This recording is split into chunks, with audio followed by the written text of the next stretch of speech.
సాయి బంధువులందరికీ నమస్కారం. నిమోన్కర్ జీవిత విశేషాల గురించి ఈ వీడియోలో కూడా చెప్పుకుందాం. 1912లో సోమనాథ్ కోపర్గాంలో పోలీస్ సబ్ ఇన్స్పెక్టర్గా పనిచేసేవాడు.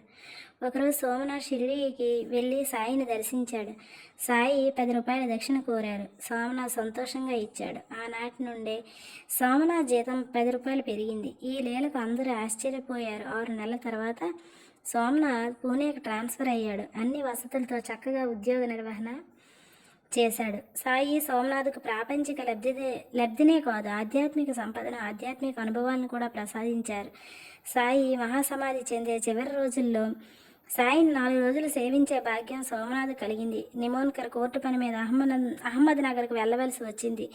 4 రోజులు అక్కడ ఉండవలసిన అవసరం ఏర్పడింది. దీంతో నిమోన్కర్, ఈ 4 రోజులు నీవు నా బదులు సాయి సేవ చేయమని సోమనాథ్ను కోరారు. తండ్రి కోరినట్లే సోమనాథ్ 4 రోజులు సాయి చెంత ఉండి తండ్రి నిత్యం నిర్వహించే సేవలు చేయుచుండెను. ఒకరోజు సోమనాథ్ సాయి సేవ చేయుచు మసీదు లోపల ఉన్నాడు. శ్యామ మసీదు మెట్ల మీద కూర్చొని ఉన్నాడు. ఉన్నట్లుండి సాయి హనుమగా మారిపోయారు. ఈ దృశ్యాన్ని చూసి సోమనాథ్ ఆశ్చర్యపోయి శ్యామని పిలిచి, త్వరగా చూడు, సాయి హనుమలాగా కనిపిస్తున్నారు అన్నాడు. శ్యామ చూసేలాగా మళ్ళీ సాయిలాగా కనిపించారు. సోమనాథ్ హనుమ సాక్షాత్కారం కలగడం వల్ల ఎంతో సంతోషించాడు. తన జీవితం సార్థకమైందని ఎందరో భక్తులు సోమనాథ్ను కొనియాడారు. సాధక సాయి ఎంతటి మహిమాన్విత అద్భుత గురువో, సాయి సేవ ఎంతటి గొప్పదో పై సన్నివేశం మనకు స్పష్టంగా తెలుపుచున్నది. 3 సంవత్సరాల తండ్రి సాయిని సేవించి సంస్కృత పాండిత్యం ఏకత్వ సిద్ధి సాధిస్తే కేవలం 4 రోజులు సాయిని సేవించి దుర్లభమైన హనుమ సాక్షాత్కారాన్ని సోమనాథ్ పొందాడు. ఇక్కడ సాయి హనుమగా దర్శనం ఇవ్వడానికి కారణం ఏమిటని కొంతమందికి సందేహం కలుగుతుంది. బహుశా సోమనాథ్ హనుమ భక్తుడై ఉండవచ్చు, లేదా ఏదో జన్మలో హనుమను తీవ్రంగా ఉపాసన చేసి ఉండవచ్చు. కారణం సాయి కడిగిన అద్దం లాంటి వారు. ఎవరు ఏ భావంతో చూస్తారో ఆ దైవాన్ని భక్తునికి చూపించే విరాట్ పురుషుడు సాయి. ఈ విషయాన్ని కఠోపనిషత్తు శుభ్రమైన జలము శుద్ధమైన జలములోనే కలిసినప్పుడు శుద్ధముగానే ఉన్నట్లు గౌతమ సాధకుడు ఏ రీతిగా భావిస్తున్నాడో ఆ భావమే అగుచున్నాడని తెలిపింది. సాయిబంధు గురువు అంటే ఇలా ఉండాలి, అంతేగాని వేషాలు వేసేవారు, చాతుర్యంతో మాటల గారడీ చేసేవారు కాదు. గురువు అంటే ఎలాంటి మహిమలు చూపాలి, అంతేగాని చిల్లర మహిమలు ప్రదర్శించలేదు. గురువు అంటే ఎలాంటి శక్తివంతుడై ఉండాలి, అంతేగాని శక్తిహీనులుగా ఉండేవారు కాదు.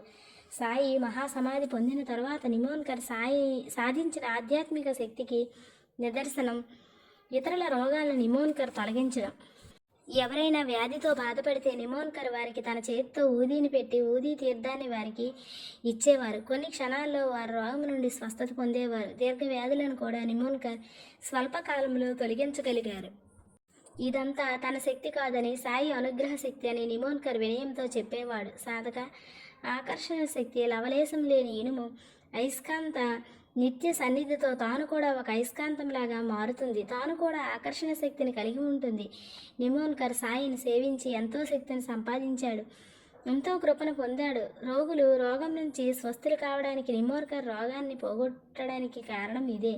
అందుకే పరమశివుడు ప్రళయం వరకు అనేక కోట్ల జన్మల్లో ఆచరించిన యజ్ఞాలు, వ్రతాలు, తపస్సులు, దానాది క్రియలన్నీ గురువు సంతోషించినంత మాత్రాన్ని సఫలమవుతున్నవని తెలిపారు. ఈ సత్యమే నిమోన్కర్ జీవితంలో నిరూపితమైనది. ఈ వీడియో ఇంతటితో ముగిస్తున్నాను.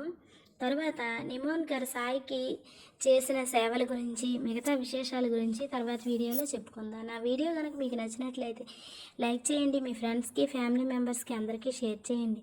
అలాగే మరిన్ని ఆధ్యాత్మిక విషయాలు మీతో పంచుకోవాలనుకుంటున్నాను. లలితా సహస్రనామాలకి భాష్యం కూడా చెప్పాలనుకుంటున్నాను. మీరు నా ఛానల్ని సబ్స్క్రైబ్ చేసి నన్ను ఎంకరేజ్ చేస్తారని మరీ ప్రార్థిస్తున్నాను.